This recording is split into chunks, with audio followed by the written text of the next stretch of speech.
Welcome back, viewers. Pre-season is done. The transfer window is open still, We've done some business. It's also the first day of the season. But first, before we play the first game of the season, let's get into these transfers and have a look at the new Peterborough United players.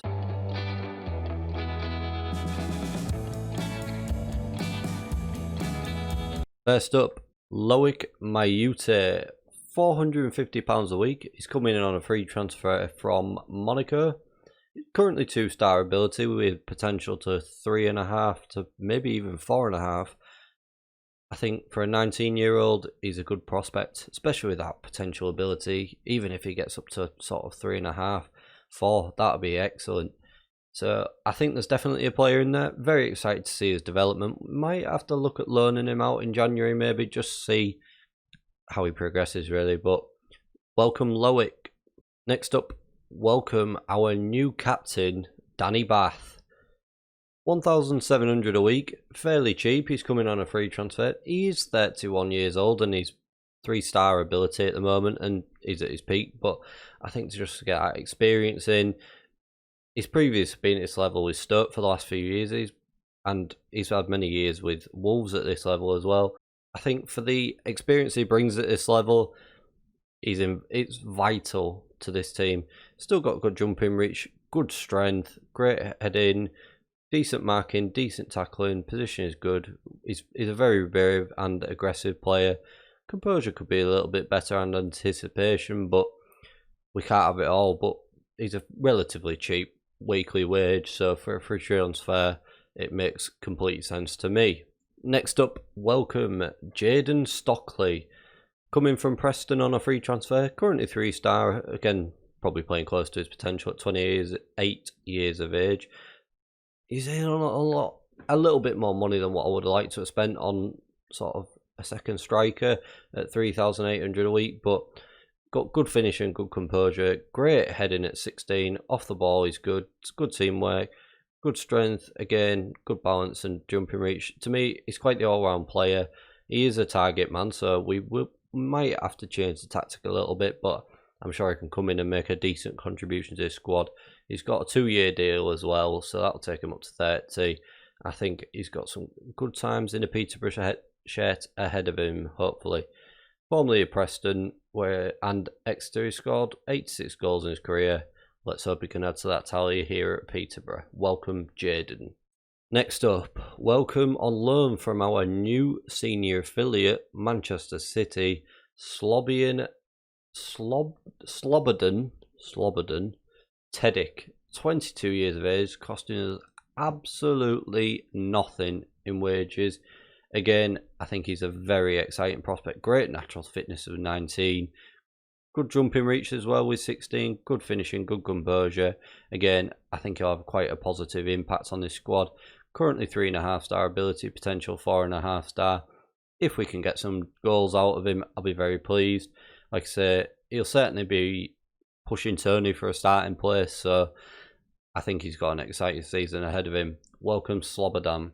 Next up, another striker in the door is Scott Hogan. Again, on 3,800 a week, but I think we needed to bolster our numbers in strikers because we only had Tony, and if he got injured or get suspended, we are very short of numbers. So I think this is something that we needed to do. Currently 3-star ability, again, probably playing close to his potential, but good 12 finishing and 12 composure, that suits me. Looks a fairly all-round player, mixture of 12s and 13s, so to me it seemed a no-brainer really to bring him in. Formerly of Aston Villa and Birmingham, scored 66 goals in a career. Again, let's see if he can add to that. Currently on a 3-year deal as well, so a little bit longer than we would have liked, but I think again for the experience that he's got, it's certainly a good buy. Next up is John Buckley. He's coming from Blackburn on a free transfer. 22 years of age, he's on a 3-year deal, he's on 6,000 a week. So again, a little bit more of an expensive free transfer to bring in wage-wise, but for 22 years of age, when he's currently 3.5-star, potential 4-star, I think it's a very good buy.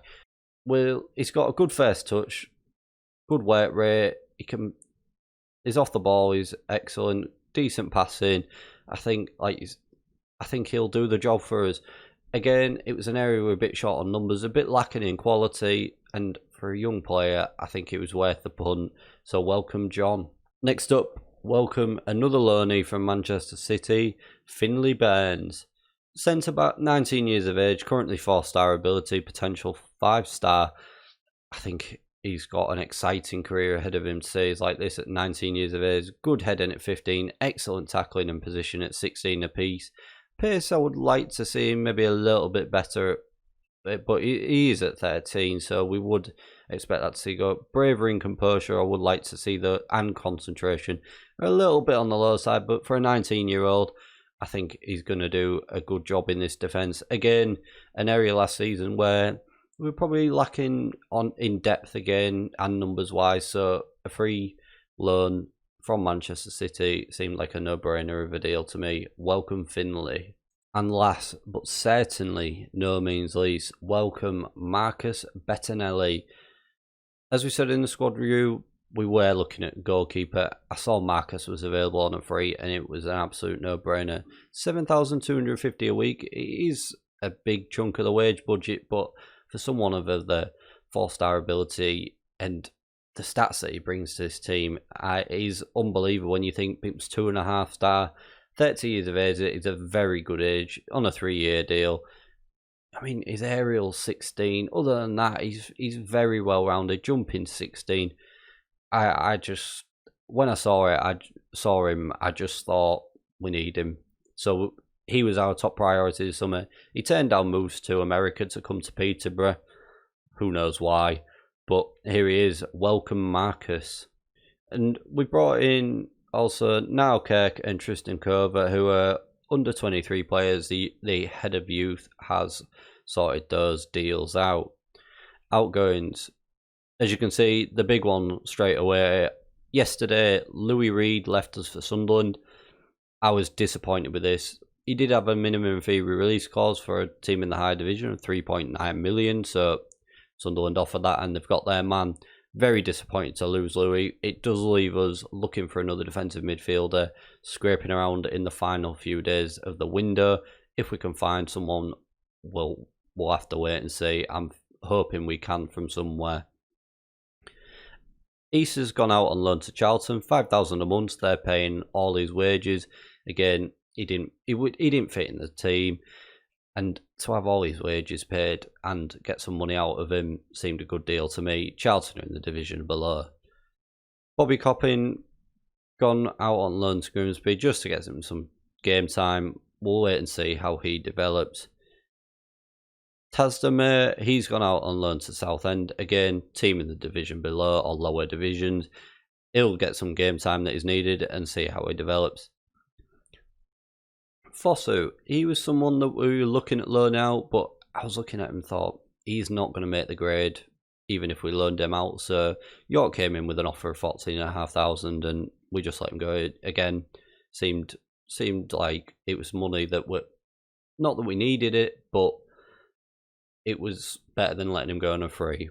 And Flynn Clark, again, someone we're looking to go out, but Wimbledon offered 75,000 for him for a deal that's worth up to 150.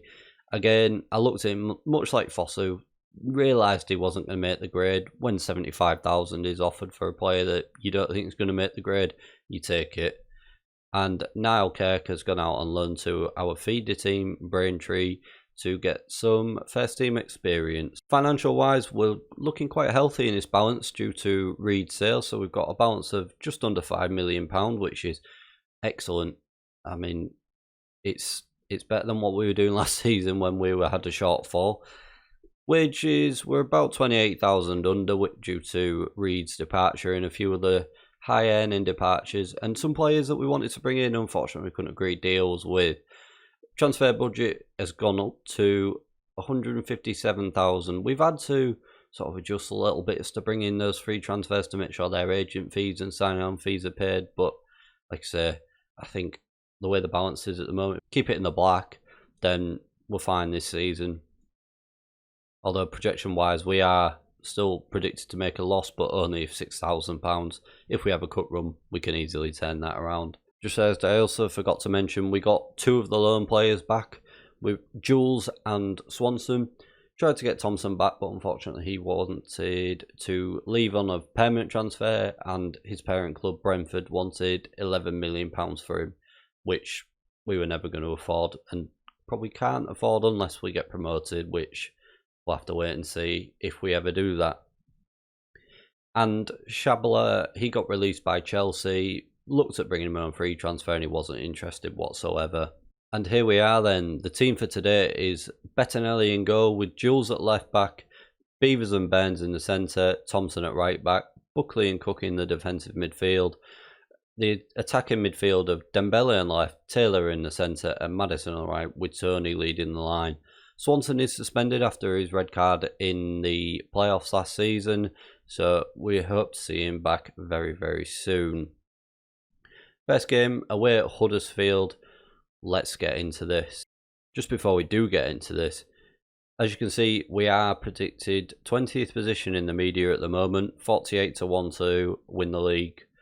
I would like, if we get to 20th, basically 21st or above is a good summer for me, a really good summer. As I've just seen there, our old team, Hull City, have let Lewis Potter go for £16.5 million. That could really affect them. And another weird transfer that we noticed, I'll show you. You're not going to believe this. QPR have bought a player. They've spent 44 million. They bought Felix Nemscher from Manchester City for £21.5 million. I mean, that's just madness. If they're not how are they not favourites to go up? I'll never know. I mean, they did make a lot of money last season. They sold one player in particular for 57 million, but yeah, how they are the favourites to go up and only predicted 6, I'll never know. But without any further ado, let's get into this first game of the season. Here we are then. First day of the new season, first day of the championship. We owe Huddersfield after our last match. Yeah, of course we do. I mean, I certainly wasn't here, and I suspect some of these players weren't here, but nevertheless, we'll see how we get on. Matt Beavers also signed a new contract over the summer.